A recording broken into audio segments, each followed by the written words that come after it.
Mis hermanos, gracias a Dios por la bendición que nos concede este día, por este medio de comunicación, ser partícipes de esas cosas que hemos estado reflexionando, comentando, pero esperamos que se conviertan en una gran bendición, porque son cosas de carácter eterno. Y usted sabe, por varias semanas hemos estado fuera de la comunicación y hoy regresamos con alegría, con el deseo de ser bendecidos y ayudados, y esperamos que el Señor Jesús, su Espíritu Santo, bendiga nuestros corazones en este intento de que estamos hablando acerca del libro de Apocalipsis, que hemos insistido mucho. Es un libro sobre la segunda venida de Cristo, categóricamente. Sin embargo, aunque sea un libro profético sobre la segunda venida de Cristo, no deja, por supuesto, de implicar muchas cuestiones adicionales que tienen que ver con el hecho de que Él haya venido a la tierra. Que esperamos que eso suceda y que suceda pronto.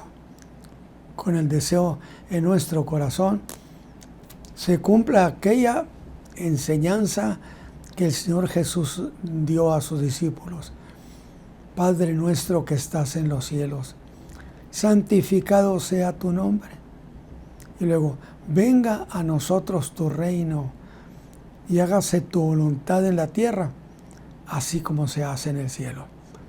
Y eso llama mucho la atención en nuestra alma.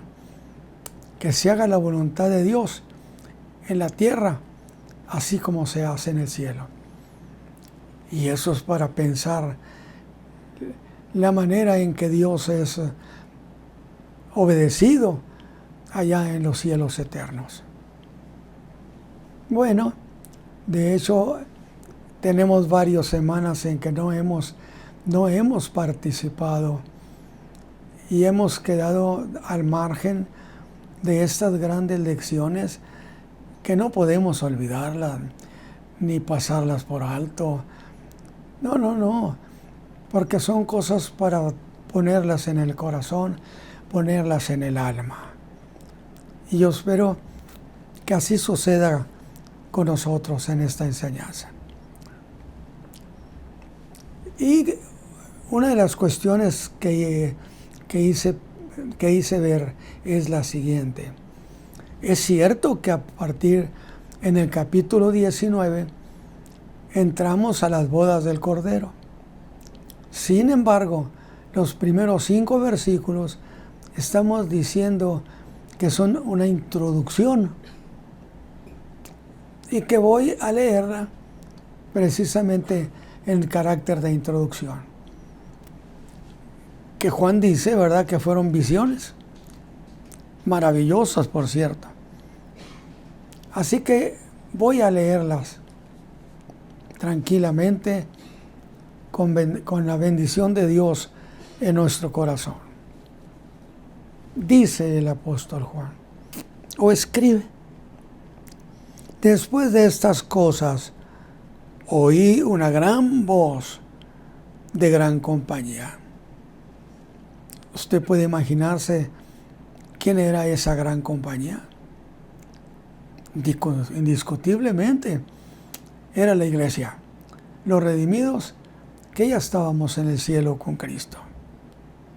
Porque es una gran compañía en el cielo que decía: aleluya, salvación y honra y gloria y potencia al Señor Dios nuestro, porque sus juicios son verdaderos y justos, porque Él ha juzgado a la grande ramera que ha corrompido la tierra con su fornicación. Y que yo hice la precisión, la aclaración, Ciertamente que hablar de fornicación, pues es una cuestión de carácter de inmoralidad. No se puede negar esa idea. Sin embargo, en el carácter profético, aquí se trata de una religión de misterio, una religión de misterio que está incluida en todo el quehacer de la raza humana.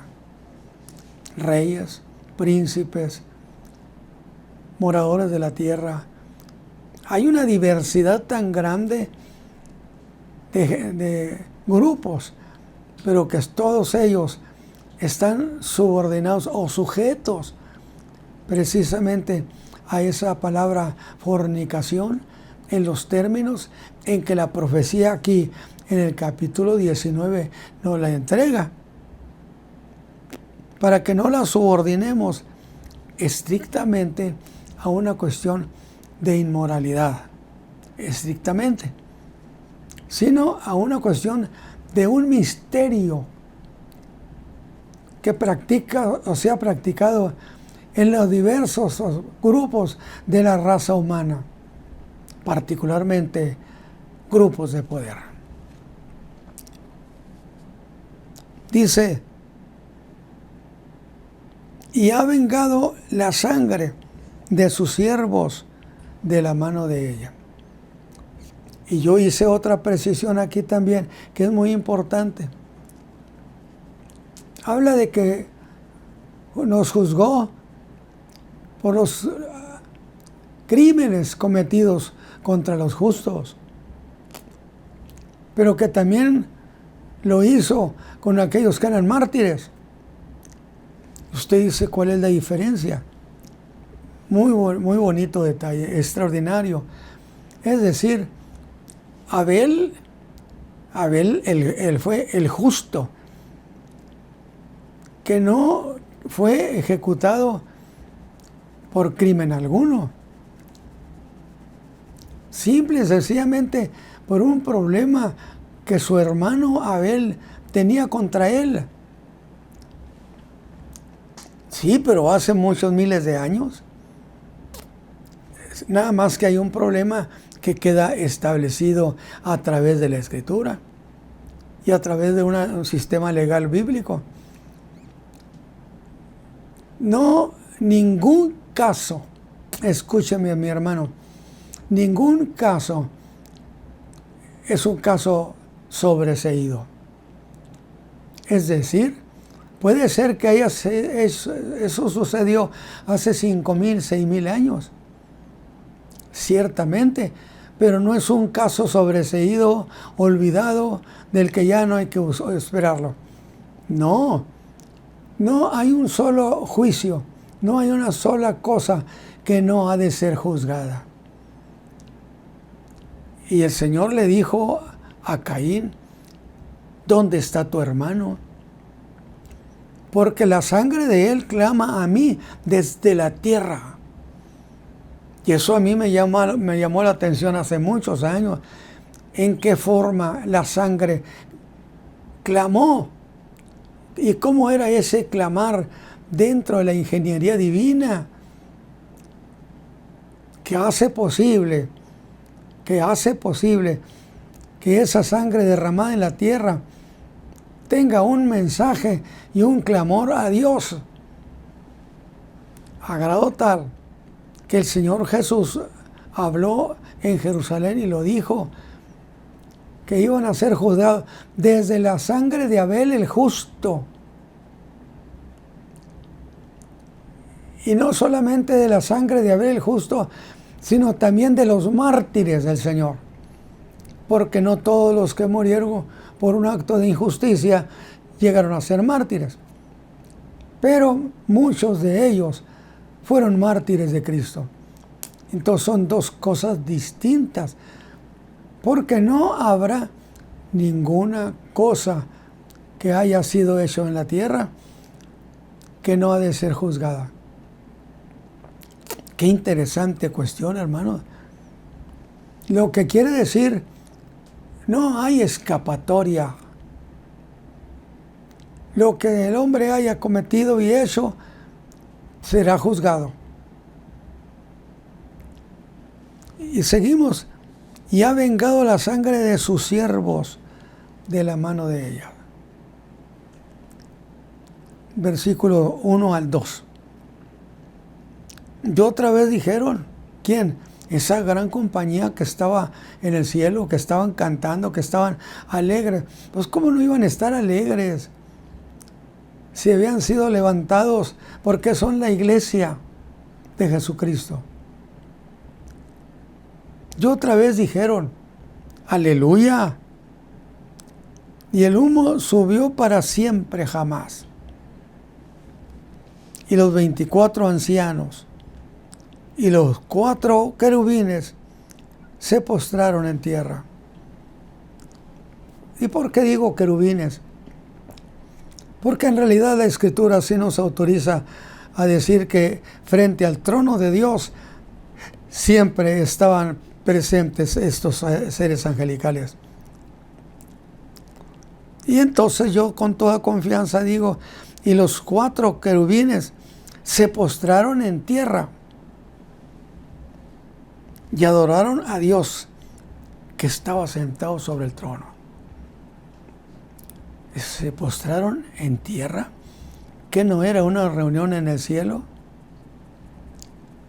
Sí, nada más que no se nos olvide que la tierra es el sitio donde Él pone sus pies. Y ellos se postraron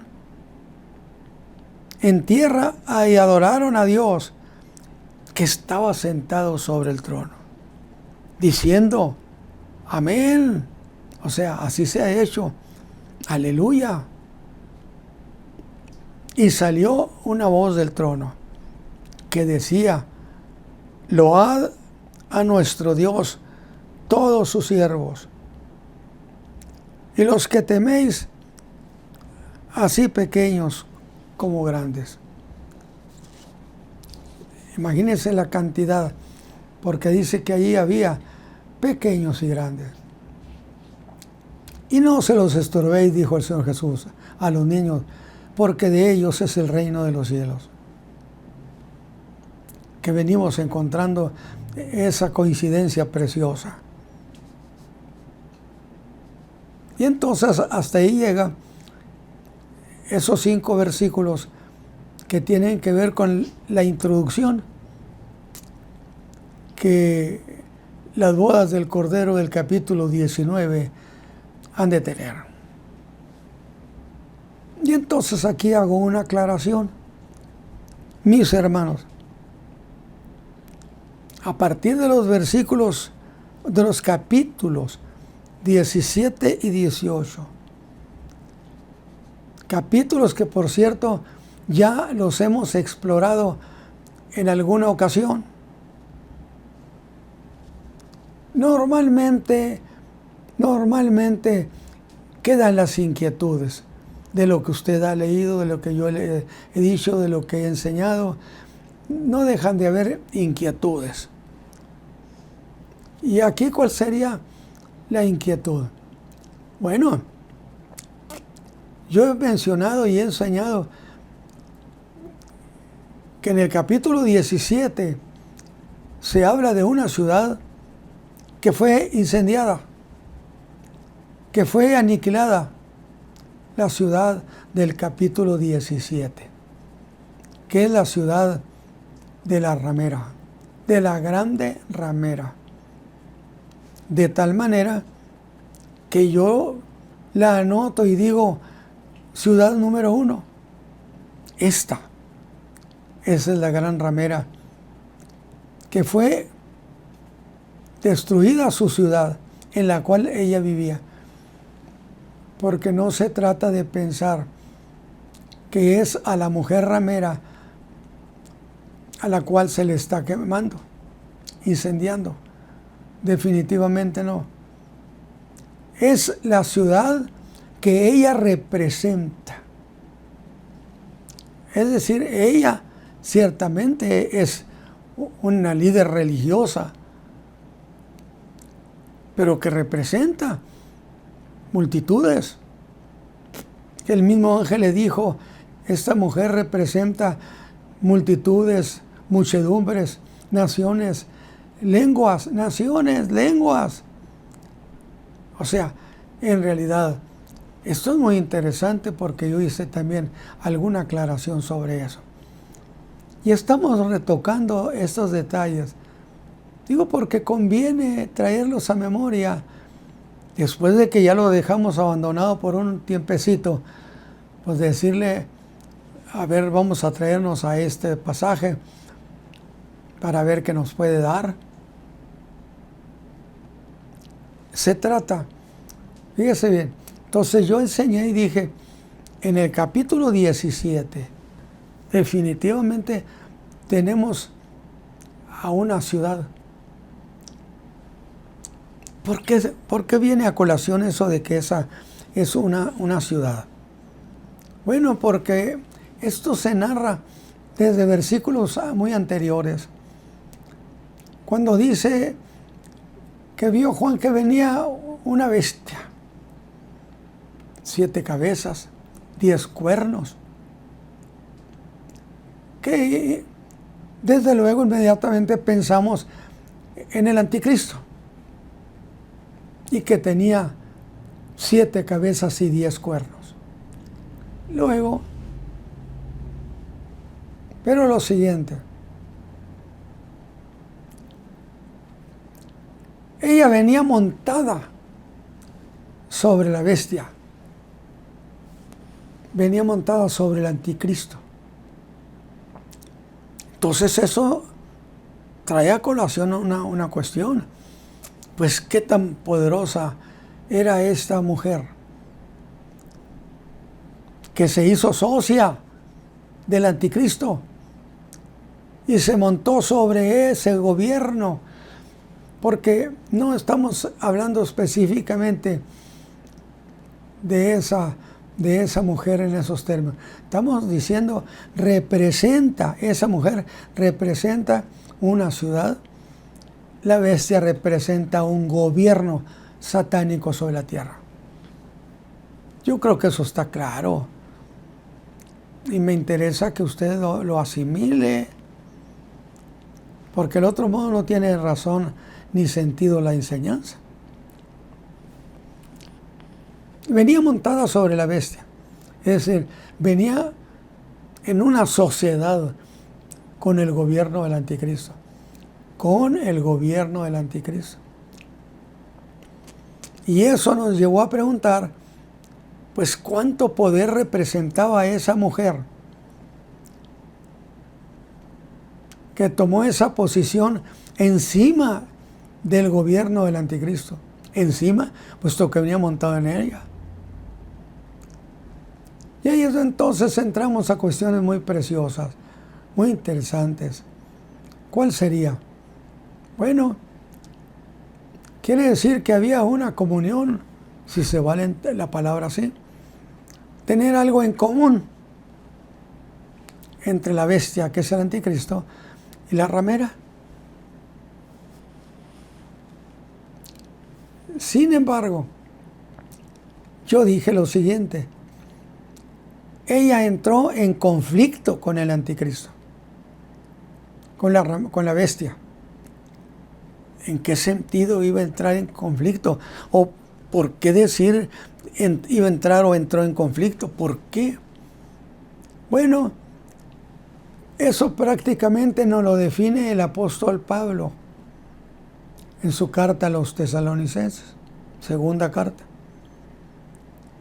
donde habla textualmente del anticristo, en el sentido en que no va a aceptar y va a rechazar categóricamente que se quiera colocar otro Dios entre su pueblo, entre su gobierno. Porque Él gobierna. Y Él no acepta que nadie coloque otra religión en su gobierno. Yo creo que eso está muy claro. Yo no lo veo difícil. Pero, encontramos conflicto. ¿Conflicto entre quién? Conflicto entre la mujer ramera y la bestia que es el anticristo. Es decir, entre su condición religiosa, sus conceptos religiosos y los conceptos geopolíticos que manejaba el anticristo. De tal manera, que entonces, ¿en dónde va a estar la razón del conflicto? Yo quiero que usted lo recuerde, porque ya lo hemos tratado esto. Lo recuerde, porque es de mucha utilidad. Bueno, si ella está representando una religión, aunque sea una religión de misterio, es una religión. Y ella evidentemente habría de querer introducir al gobierno del anticristo. Debería querer introducir esos conceptos místicos, misteriosos, que eran en realidad ocultismo. Digo, para entenderla de esa manera. En realidad representaban un concepto ocultista satánico. Y usted dirá, pero el anticristo también pertenece así. Nada más que lo siguiente. Ella quiso meter esto. Y el anticristo, dijo Pablo, no aceptará. Y se habrá de oponer categóricamente a todo lo que se intente de llevar otro Dios allí. Y hasta lo hizo con mayúscula el apóstol Pablo. ¿Qué significa? Dios con mayúscula, ni siquiera el Dios de los cielos. Rechazado categóricamente cualquier cosa que huela a Dios. Y tan es así el problema que la profecía dice que el anticristo habrá de profanar el santuario de Dios en Jerusalén. ¿Por qué? Porque se habrá de sentar como Dios, haciéndose parecer Dios, profanando el santuario del Altísimo. Pablo lo dijo en su 2 Tesalonicenses, por allá por el capítulo 2, versículos 3 y 4, por el 4. Interesante apreciación, cómo la profecía es tan exquisita y es tan propia. Y aquí tenemos ese caso interesante. Entonces, si ni eso lo quiso aceptar, se opondría a cualquier otro tipo de aspecto religioso propuesto por la gran ramera. Esa es la cuestión. Porque es la ramera la que hace propuestas de ese tipo. De tal manera que se dio un conflicto. Y ahí es donde yo hice una mención a mi manera, en el sentido de que dije, según mi manera de entender las cosas, se da una especie de conflicto que tiende a una pérdida de Estado, conflicto de Estado. De tal manera que yo estoy viendo que en realidad la ramera causó un conflicto de esa naturaleza. Conflicto de Estado. Y que la bestia salió perdiendo. Y usted me va a decir, ¿y dónde dice eso, hermano Ramos? Bueno, entonces aquí el ángel le trae a Juan una explicación muy interesante. Y le trae a colación a los 10 cuernos. Y le dijo, representan 10 reyes. Y esos 10 reyes le dieron su apoyo y poder y autoridad a la bestia. Y ese bien, le dieron su apoyo al gobierno del anticristo. lo que implica que el anticristo no es plenipotenciario. Porque esos 10 reyes tuvieron que entrar en ese conflicto a favor de la bestia, a favor del gobierno del anticristo, que representaría lo que a ellos más les interesaba. Entonces, intervienen en favor de él y le dan su poder, su potencia, dice el pasaje de la Escritura.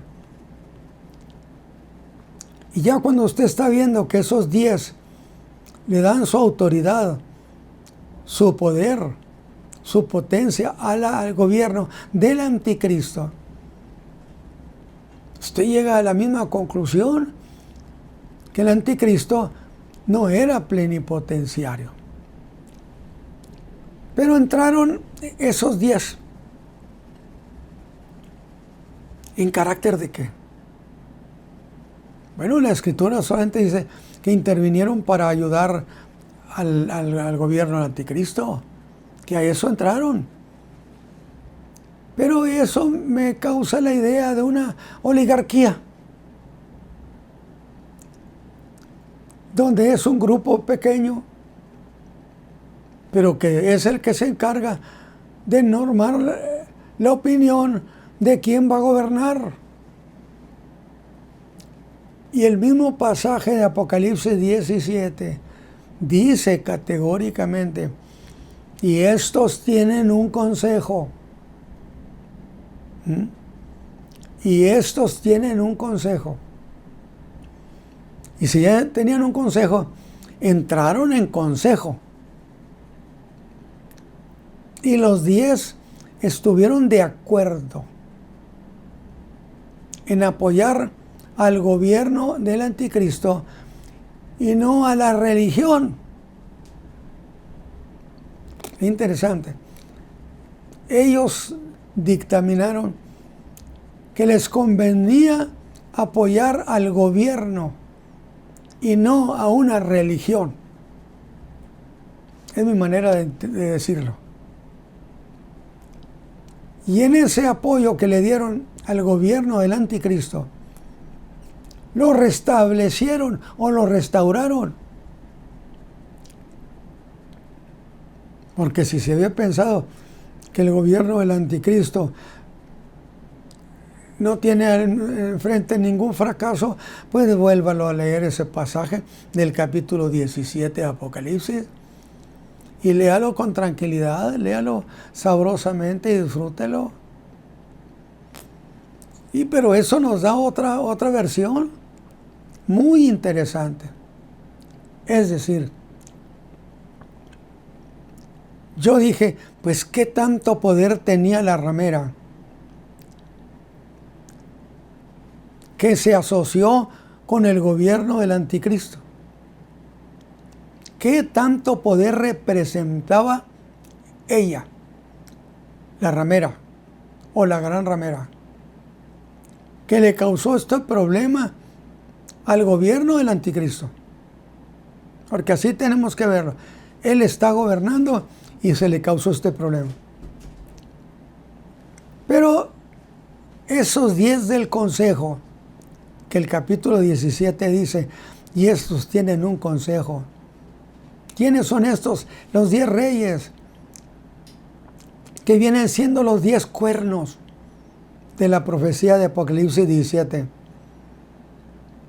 Y ellos decidieron unánimemente, porque todos estuvieron de acuerdo en que les convendría, yo voy a usar mejor ese término, les convendría mejor apoyar a un gobierno y no a una religión, a un gobierno político, económico, como usted quiera, y no a una religión. Sí, pero eso nos lleva a otro problema. ¿Cuál sería, hermano Ramos? Siguiente. si la ramera logró conseguir ese problema para el gobierno del anticristo, y yo dije, pues cuánto poder tendría esta ramera que tuvo el poder para hacer eso contra el gobierno del anticristo. Indiscutiblemente, mucho poder. Nada más que ahora entran los 10 reyes y llegan a un acuerdo.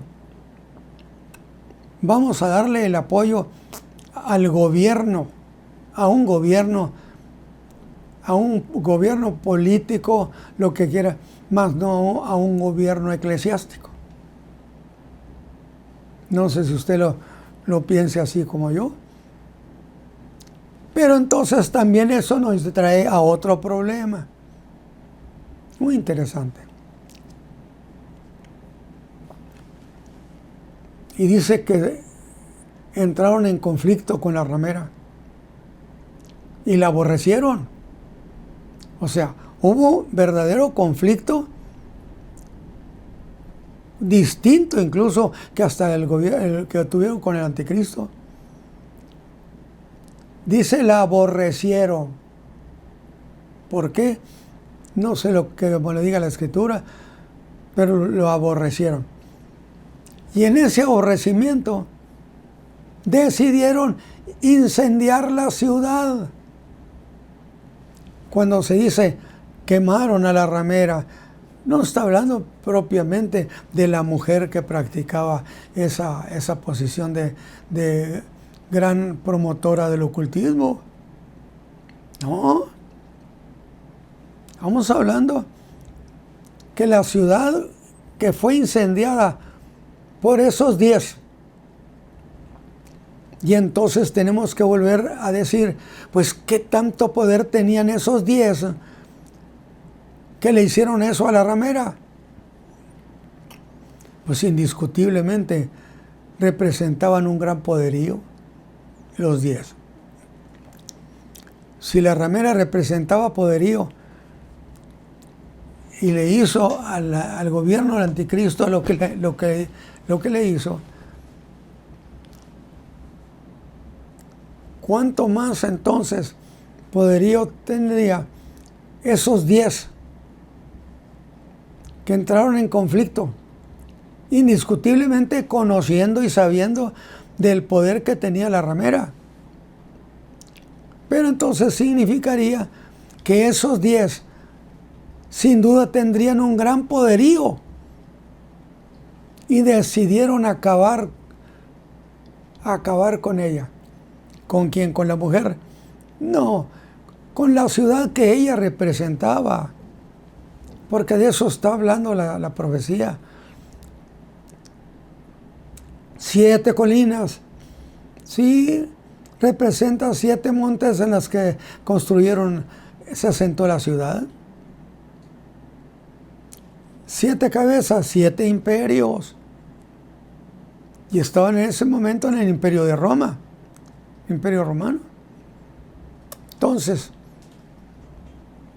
qué gran poderío significaba esos 10 reyes.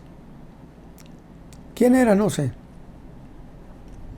Pero decidieron apoyar al gobierno del anticristo, para no usar el término a la bestia, aunque sí lo es, para apoyar al gobierno del anticristo contra el gobierno religioso o contra lo que el gobierno, ese sistema religioso representaría. Y tomaron la decisión de incendiar la ciudad. ¿Por qué? Pues porque en la ciudad estaba el asentamiento de todo ese grupo de poder que representaba esa religión de misterio. Porque no incendiaron propiamente a la mujer, pero ella es lo que simbolizaba y representaba.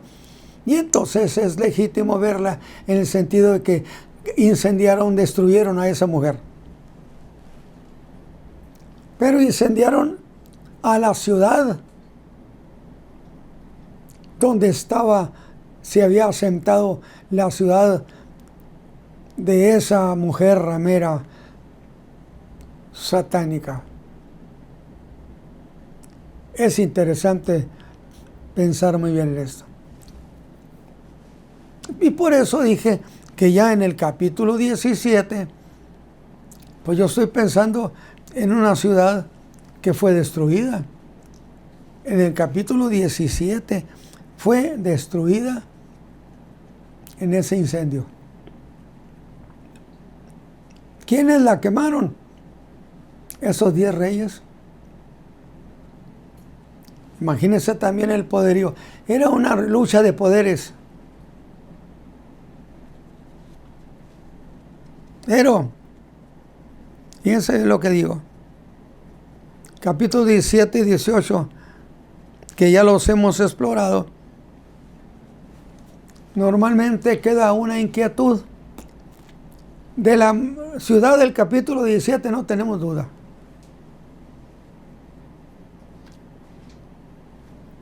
Si no se trata de, ¿era una sola ciudad representada en dos formas o eran dos ciudades distintas? Hay interpretación de todo para eso. Yo en lo personal prefiero verla como dos ciudades. ¿Por qué? Porque por Babilonia, históricamente, cronológicamente, tiene un lugar en el tiempo desde la época de Nimrod, donde Semiramis engendró esa religión perversa y satánica en Babilonia. Entonces, Babel tiene una historia propia que nada tiene que ver, nada tendría que ver en decir, es la ciudad de las 7 colinas. No. Aunque la ciudad de las 7 colinas tiene su historia. ¿Cuál? Pues que fue edificada en 753 antes de Cristo. Mientras que el Babilonia era ancestral, históricamente. Remontando esto a la época de Nimrod, a la época de Semiramis, a la época cuando la raza humana inicia los pueblos de la tierra y donde nacen acuerdos que indiscutiblemente Satán estaba interesado en que esos acuerdos se tuvieran bajo control. ¿O usted cree que la familia de Adán o los hijos descendientes de Noé no platicaban con sus familiares después del diluvio de lo que había pasado con toda su parentela? Y yo dije, es lógico que Nimrod le preguntaba a los descendientes de Sem, Cam y Jafet, oye, ¿cómo está esto? Que Dios hizo esto. Y eso causaría rencor y resentimiento en el corazón de Nimrod. Y nació el ocultismo. ¿Usted creería que Satán andaba de vacaciones? No, Satán estaba ocupado en querer establecer un gobierno en la tierra. Porque eso de Satán, príncipe de este mundo, era algo que el diablo había pensado mucho para volver a tener toda la tierra bajo dominio y que se repitiera el diluvio u otra manera de destrucción. Entonces, la del capítulo 17 pues tiene historia. La del capítulo 18, que es Babilonia, tiene su historia. ¿Desde cuándo? Miles de años. Nace esa ciudad en la tierra de Sinar.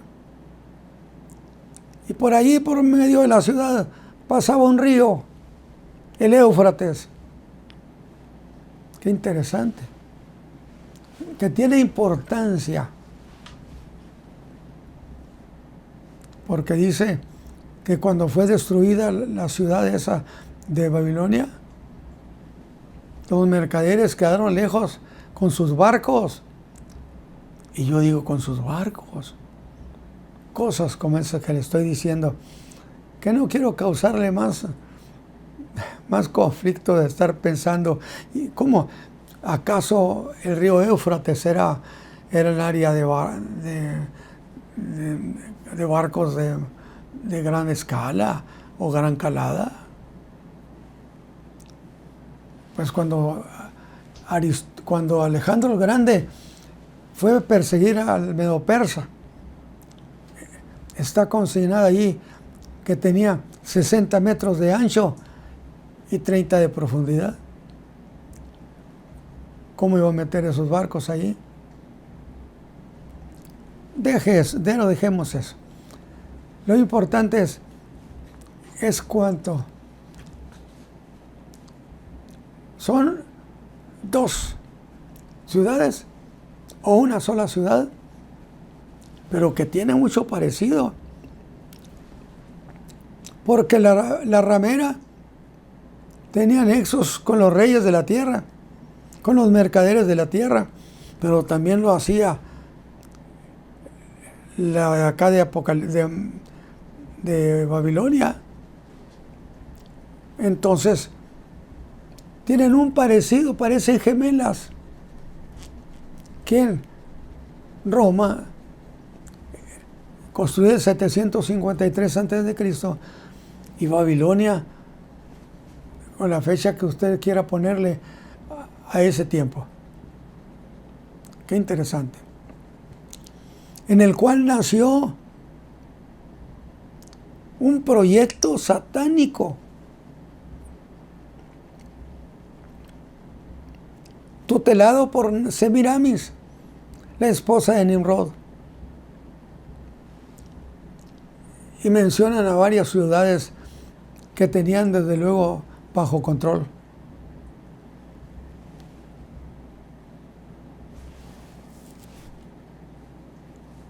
Yo dije, voy a dar mi propia razón. Por lo que entonces estaré diciendo que hubo la destrucción de una ciudad del capítulo 17, destruida por los reyes, esos 10 reyes, que estaban representando los 10 cuernos de la bestia. Por eso, estos 10 reyes que pertenecían a la bestia como cuernos, tuvieron afinidad con el gobierno del anticristo e hicieron causa con él. Entraron en conflicto con la gran ramera porque ellos eran parte del gobierno del anticristo, porque eran los cuernos. Entonces, no tenían manera de pertenecer a la gran ramera, pero sí al gobierno del anticristo. Y cerraron filas y entraron en conflicto con la ramera. Yo dije, entraron en conflicto que a su vez, fíjense nomás, que a su vez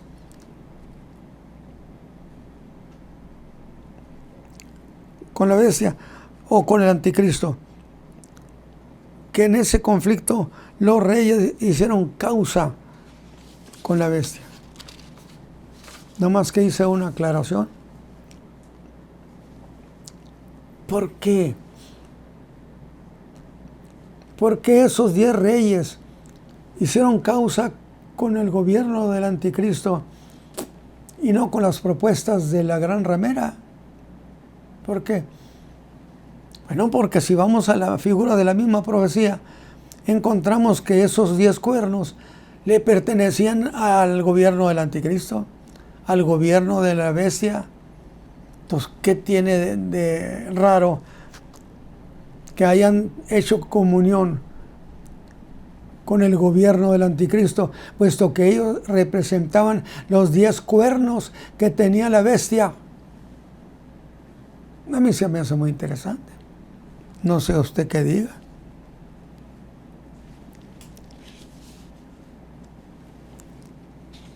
Entonces ya le dio a usted una razón por la cual yo dije, pero ¿por qué hacer? Ellos han hecho una asociación con el anticristo, con el gobierno. Pero con la ramera, la mujer, son ellas entraron en pleito. Tuve que pensar en un momento dado, pues porque esos 10 cuernos eran de la bestia. Interesante. E incendiaron la ciudad que estaba representada. ¿Qué representaba qué? ¿Qué representaría? Porque le tenían bastante pleito, rencor. Dice que la aborrecieron. O sea, había un odio muy profundo contra ella. ¿Por qué? Porque ellos nada tenían que ver con la naturaleza de ella. Pero los 10 reyes sí lo tenían con los 10 cuernos.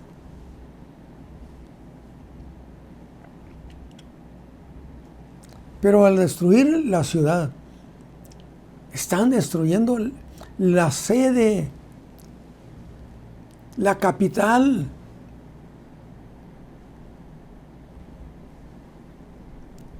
De donde se hacía el dominio y el control sobre los pueblos de la tierra.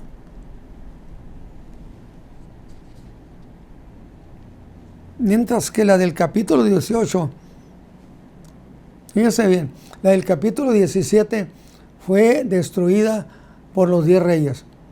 Y ya dijimos por qué. Mientras que la del 18 fue destruida por la intervención de un ángel. Sí hay una diferencia en razón de lo que hemos dicho.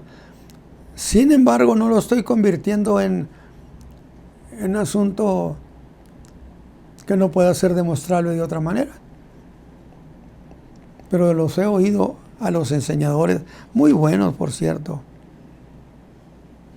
Y de esa manera podemos decir que a partir del capítulo 19, donde se habla de las bodas del Cordero, esas 2 ciudades ya no existen. Entonces, ¿por qué cree que estaban tan felices cantándole? Dice, oí una gran voz de multitud. Esa multitud eran los redimidos. Y dije, entonces eso nos deja el camino libre para ir a las bodas del Cordero. Pero, mis hermanos, no hay que dejar en el olvido que para entrar al tema de las bodas del Cordero es conveniente usar los pasajes del capítulo 19, ¿sí? Del capítulo 19, los versos 1 al 5. Después de estas cosas oí una gran voz, una gran compañía en el cielo. O sea, eran multitudes. Interesante. Que decían, aleluya, salvación y honra y gloria y potencia al Señor Dios nuestro, porque sus juicios son verdaderos y justos, porque Él ha juzgado a la grande ramera que ha corrompido la tierra con su fornicación, en el sentido de lo que hemos explicado, qué significaría allí, fornicación. Ya ha vengado la sangre de sus siervos de la mano de ella.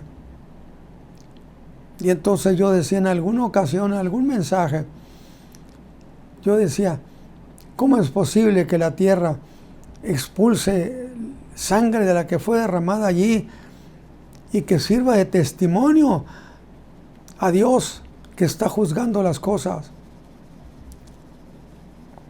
Pues tendría que saber cómo sucedió con Abel, definitivamente.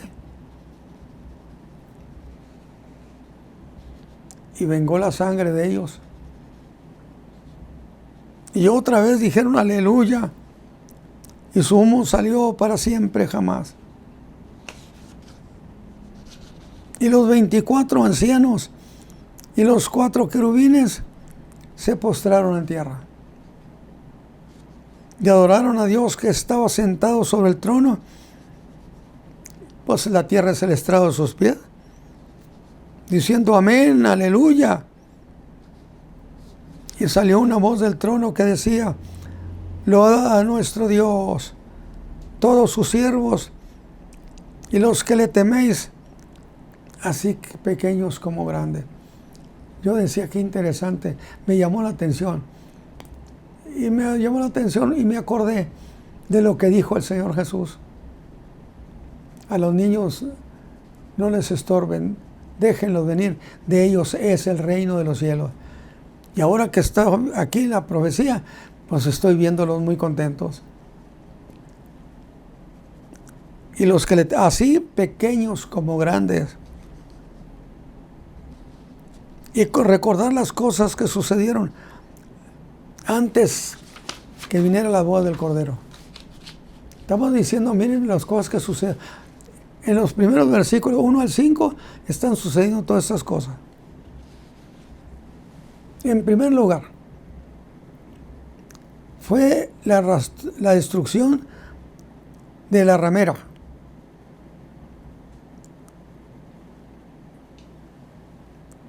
La primera. Luego, la de Babilonia la Grande, que ya hice aclaración.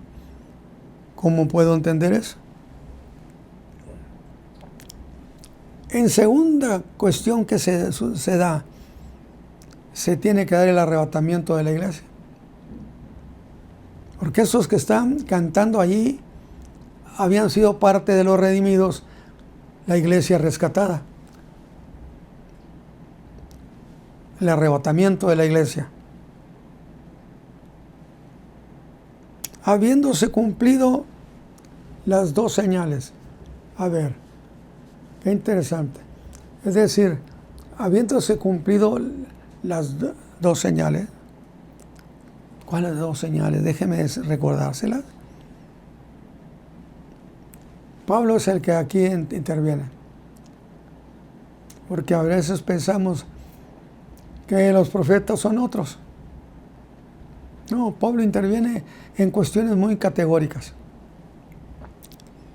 Cuando se han cumplido las 2 señales que Pablo dijo,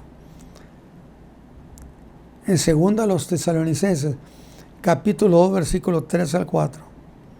Y eso es lo que dice.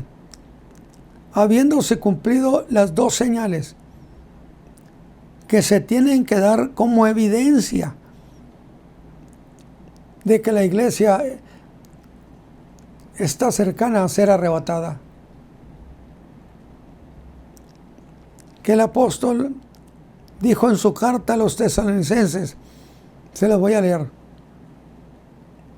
No os mováis fácilmente de vuestro sentimiento.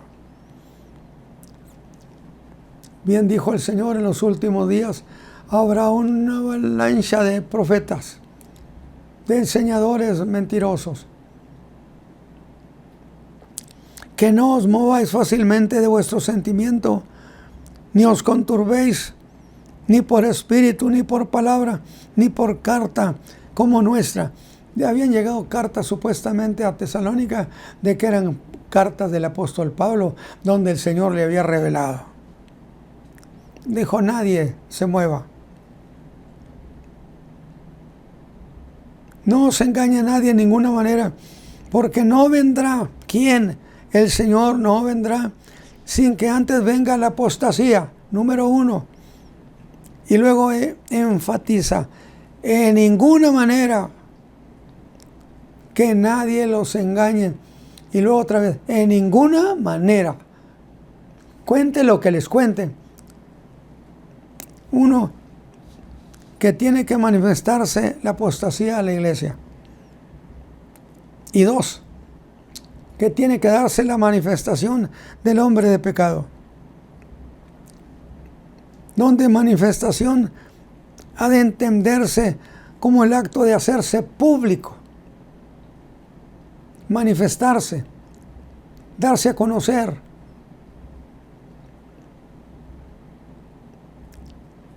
Y aquí también es categórico el apóstol, que cuando suceda esa manifestación, ¿cuál manifestación? Cuando suceda de que surja un líder geopolítico, por así decirlo. Y eso es lo que dije, geopolítico. No un político, geopolítico. Y pueda resolver problemas ancestrales inclusive que nadie ha podido resolver. Y cuando ese hombre esté resolviendo tanto conflicto, de tal manera la gente se maravillará.